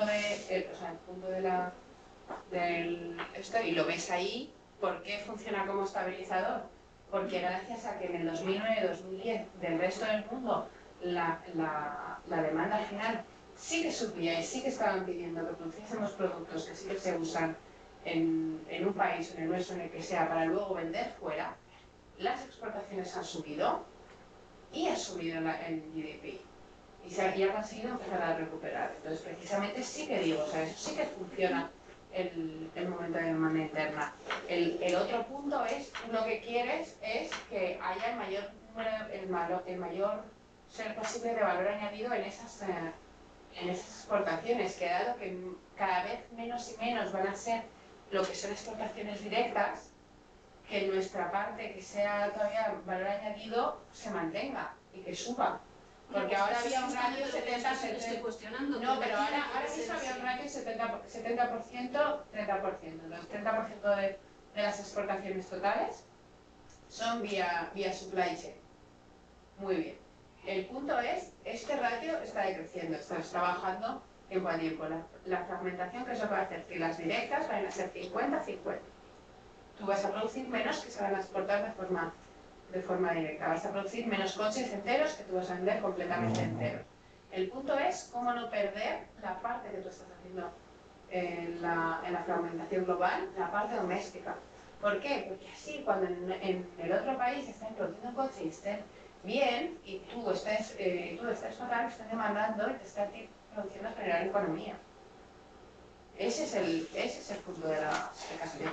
Yo creo que eso que parte lo que está diciendo, si me permite que puedo intervenir, yo creo que lo que Arantxa está diciendo es que manteniendo todo lo más constante, cuanto mayor sea el valor añadido nacional, pues mejor. Pero lo que quiere decir María José es que todo lo demás no es constante. Y obviamente, pues a veces la pérdida de valor añadido nacional está compensando y está facilitando las exportaciones. Yo creo que es compatible lo que está diciendo las dos. Sí, es una cuestión de tipo terminológico o conceptual, pero es perfectamente compatible, para que no se eternice la... Había pedido la palabra por Isabel y luego también José Carlos. Sí. Bueno, en esta parte de la discusión, yo creo que, y bueno, tú lo notaste en la presentación, Arantxa, pero que se acentúa para entendernos mejor, ¿no? Es la cuestión de las actividades. Es decir, no es tanto la fragmentación, es decir, el ensamblaje en Taiwán que ponía por caso, pues es una actividad de mucho menor valor añadido que la I+D, por ejemplo, se la presenta en Estados Unidos, o la mercadotecnia, es decir, al cerrar la cadena de valor, la parte más generada del mercado, que también se la suelen reservar los países de origen, es decir, lo que se suele deslocalizar son las partes de menor valor añadido. Entonces, por ahí yo creo que tal vez se completaría algo más, aunque a veces no tenemos el dato, aunque a veces no tenemos el conocimiento de la actividad, de qué parte de la actividad de la cadena de valor se está, ¿no? Pero bueno, no era eso lo que quería entrar, pero bueno, como estaba ahí discutiendo. Yo, Arantxa, había en lo de las ventajas comparativas, la comparación por industria, la verdad es que llama la atención, o sea, cuando comparamos digamos, el indicador convencional con la parte doméstica, y me estaba yo preguntando hasta qué punto esas estrategias de internacionalización vía FDI, tanto export, no estará condicionando esas diferencias que observamos. O sea, si te fijas en el refino, pues tenemos una borda, que es el sol, que tiene parte externalizado, pero también es la parte, el producto final, las textiles, como decía, Zara, el Champion y tal. Luego teníamos la química y la metálica, es decir, ¿no será que acompañando ese comportamiento hay detrás una estrategia de internacionalización de FDI que condiciona el comportamiento de la población cooperativa? Si te fijas, más que posiblemente, no, estoy más que de acuerdo, más que posiblemente, Y va relacionado también con el primer comentario que hacéis acerca de qué es lo que mantiene Repsol como su actividad que producen en España, que probablemente es la última y en la que más valor añadido le esté dando. Creo que esto va, sobre todo en términos de las químicas,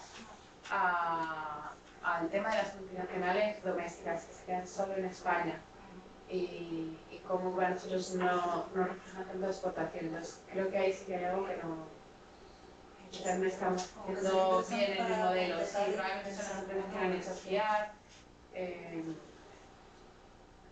pero sí, creo que... Si el bien final lo están exportando desde otro país, no sé, ¿no? José Carlos, ¿has pedido la palabra? Sí. Yo quería preguntarte o hacerte un comentario sobre la Spanish Paradox.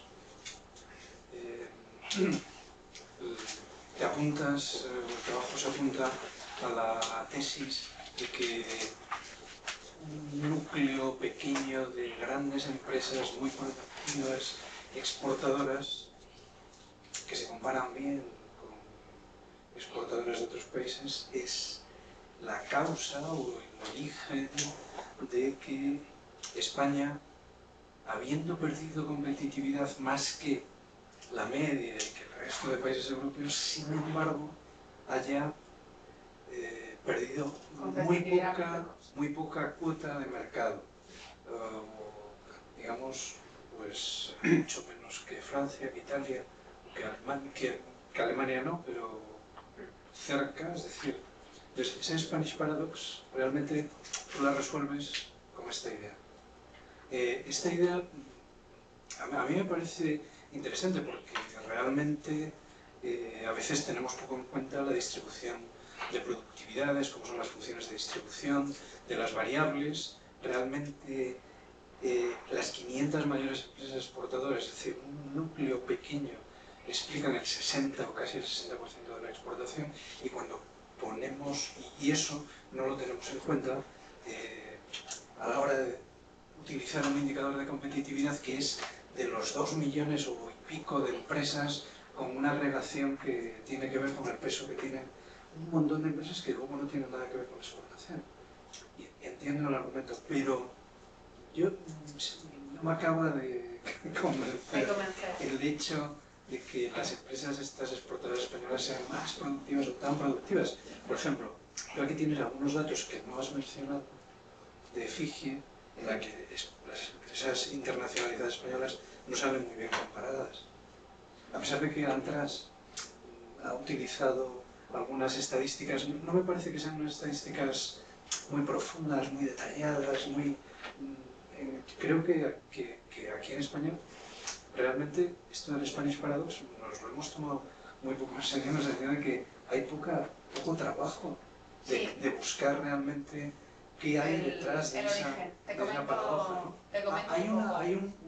Hay un factor que yo creo que no es en sí mismo una explicación, pero es un factor, y es que cuando se descomponen, es un trabajo de Gordo, de Esther Gordo, que es la coautora, que es del Banco de España, no me acuerdo el nombre, cuando se descompone, digamos, la variación de las exportaciones en la última década, en este periodo así amplio, reciente, en la que se ha producido este Spanish Paradox, pues el margen, lo que explica sobre todo el crecimiento de las exportaciones en España es el margen extensivo.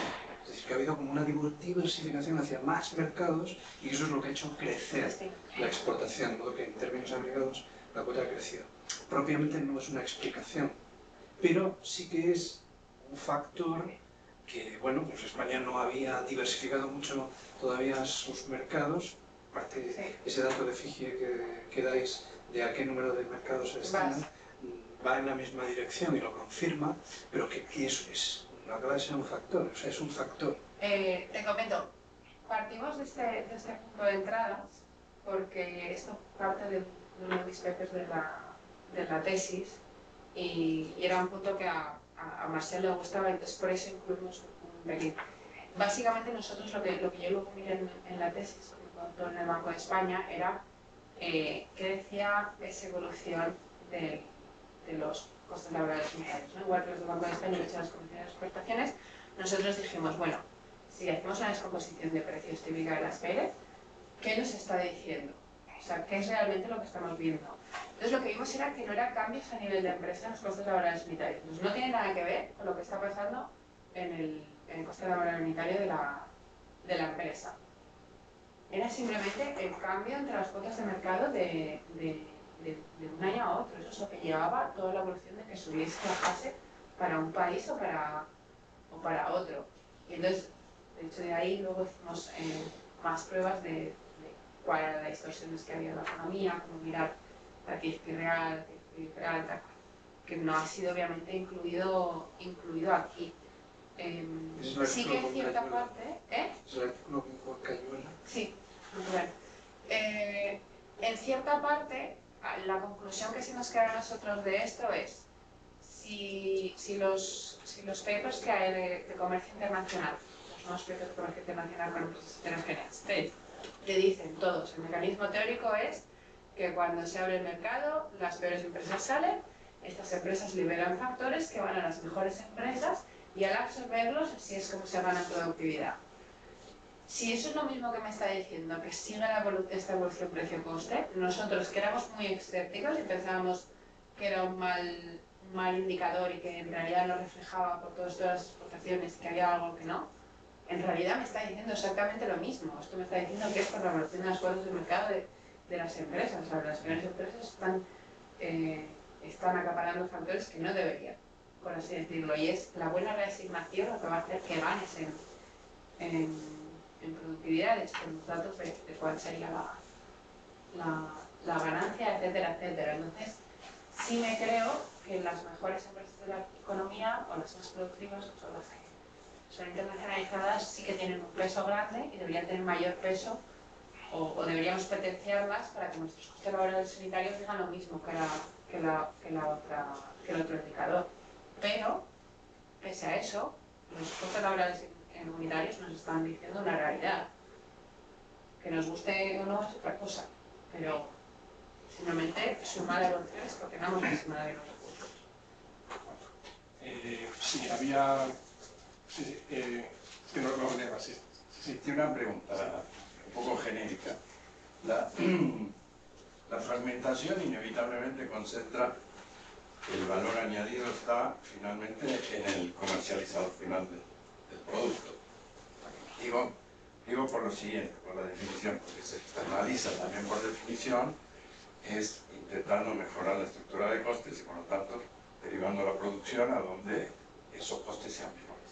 Entonces, si esta, no digo si el razonamiento es correcto, si esta tendencia es en general y explica el proceso de fragmentación de la producción, para lograr esto, la tendencia a la concentración, por un lado, de valor añadido en el comercializador final, y por lo tanto la devaluación y el empobrecimiento del resto de la cadena productiva es una tendencia inevitable. Si un país se especializa en ser no el comercializador final, sino en formar parte de la cadena de producción global, pero en términos de bienes intermedios, el país poco beneficio obtiene de esa inserción. ¿Se entiende lo que quiero decir? Sí, se entiende perfectamente. No exactamente, y ese era el ejemplo que intentaba poner cuando mirábamos al petróleo y a la piel. En el petróleo es el caso es el distinto, que lo comercializa, el que lleva la gasolinera es el que menos valor añadido pone y el que menos gana. Sí, pasa que comparar calzado y piel. No, pero son ejemplos de actividades dentro de industrias que una buena va a ser la que es upstream y otra mala va a ser la que es downstream. No está tan claro que sea así, sobre todo porque muchos de los bienes que comercializamos, nosotros estamos pensando en lo que consumimos nosotros, pero son las empresas las que consumen. Entonces no hay un marketing detrás, no hay verdaderamente otro tipo de cosas sí que te beneficia el quizás tener un buen producto intermedio que empeñar a comprar de ti. Entonces no está tan claro que vaya a haber una pérdida de valor o ese tipo de... La segunda pregunta, todo el proceso de fragmentación no da lugar al nacimiento de una industria que no sé si está analizada, que es la de logística. Sí. Porque una gran parte del problema de la fragmentación es como desarrollar la logística que logre ensamblar todo este proceso productivo. Y en ese sentido es interesante la pregunta de Jacobo, porque creo que España, en términos, señalaste, lo de Zaragoza, en términos de logística, me imagino que habrá crecido a partir de esta inserción en la cadena global. Sí, logística... No sé si eso está detectado. Estoy pensando, creo que no está incluido, o que igual está incluido en uno de los subgrupos, y que no sé exactamente ahora en cuál es. En transporte. En transporte, pero otros servicios. Digo, en el input output si lo cargas. Sí que hay servicios, por eso no sé. No, por eso, que en transporte de input output. No, sí, es que estoy pensando ahora dónde está.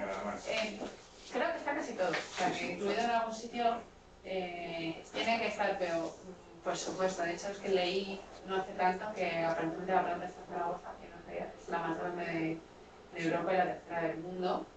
Prácticamente, de hecho, hay muchas empresas extranjeras ahora mismo que lo van a utilizar como método de entrada a Europa. Cosas que aprenden todos los días. Pero vamos, ahora te puedo reportar que está casi vacío. y una décima parte de su utilización, ¿no? Entonces también luego ahí está la inversión que tú haces versus al beneficio que tienes. Había dos preguntas, pero muy breves, Conchita. Yo creo que estás diciendo de logística, me parece que está en un subsector y que es muy difícil ver el dato de logística. Pero bueno, transportes marítimos... Estará diluido por eso. ¿Cómo va a encontrarlo? Estará diluido ahí. Muy difícil. Muy difícil hacerlo relacionado con los datos que tienes, que más fácil me parece. Pero lo que sí me parecía que podías hacer, y enganchar lo que estaba diciendo Isabel, un poco lo que ha dicho es que, como dices, pues no es de todo influyente si es bien intermedio lo que exporto o el bien final, porque en el intermedio puede haber mucha diferenciación y es verdad. Pero bueno, es una cosa que se puede hacer, porque esos datos sí que están en una tabla de output, ¿no? O sea, tú sabes el porcentaje que es bien final. Sí, te puedo comentar porque eso además me lo sé. En las que son solo standalones, que son el 60-70% de la economía, es mitad y mitad. Mitad son bienes finales, mitad de lo que exportamos son bienes intermedios. Son mucho más importantes los bienes intermedios de lo que pensamos para casi todas las economías. O sea que, y sí que lo puedes dividir y puedes ver lo que exportamos a China, a lo mejor también ahí tienes un cuadrón si es un tipo de sector en particular. Sí, pero ahí ya tienes que ir mirando dato a dato, sitio que vas. Si miras solo por la tabla de Pufman, al final es una división contable, entonces es qué tipos de inputs vas a coger o qué destino tiene y tal. Los intermedios, ya te digo, por lo menos los que son exportaciones directas, un 35%. El resto de las exportaciones son solo bienes intermedios.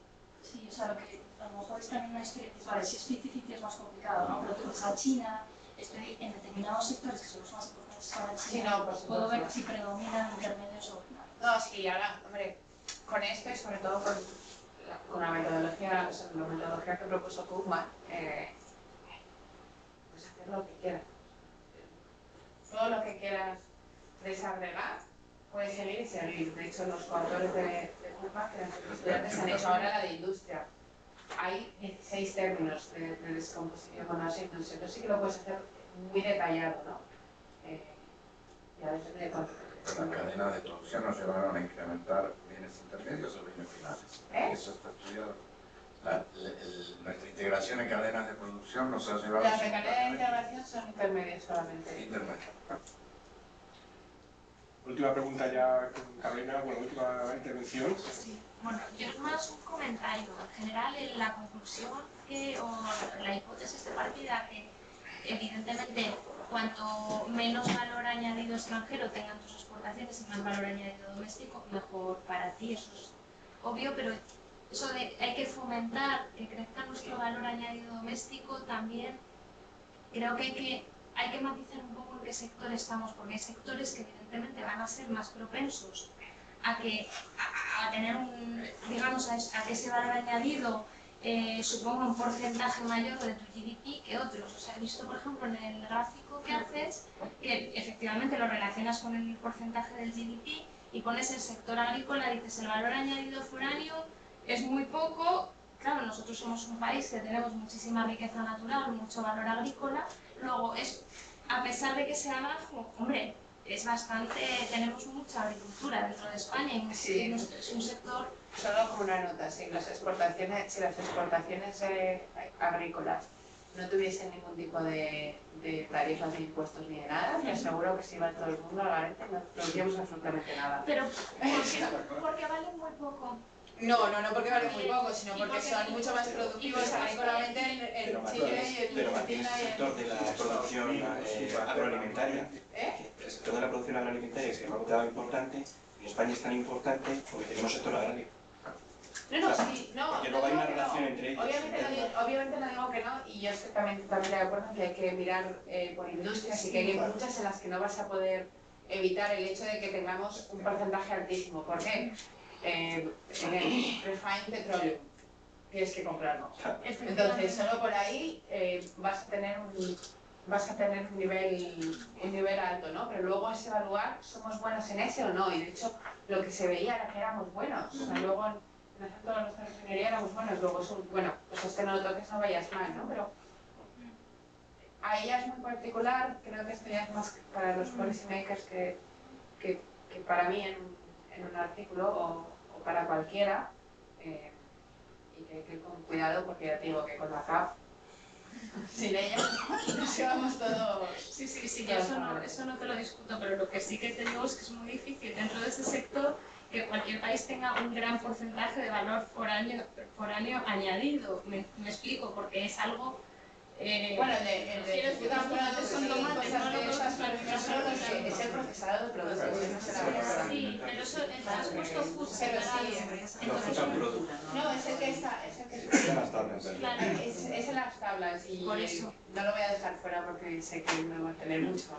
No, pero lo que digo es que hay sectores más proclives que otros, pues a que... Sí, por eso luego no nos hemos fijado en claro, y que la conclusión esa general al principio, pues lo mismo no es tan clara en algunos sectores. En la mayoría sí, o sea, yo estoy totalmente de acuerdo. Son las 5:05, así que no nos ha molestado. Así que muchas gracias. Muy sorprendida, gracias a Montiero. Muchas gracias de nuevo a Arancha, a Jacobo también, a todos los presentes por la Bueno.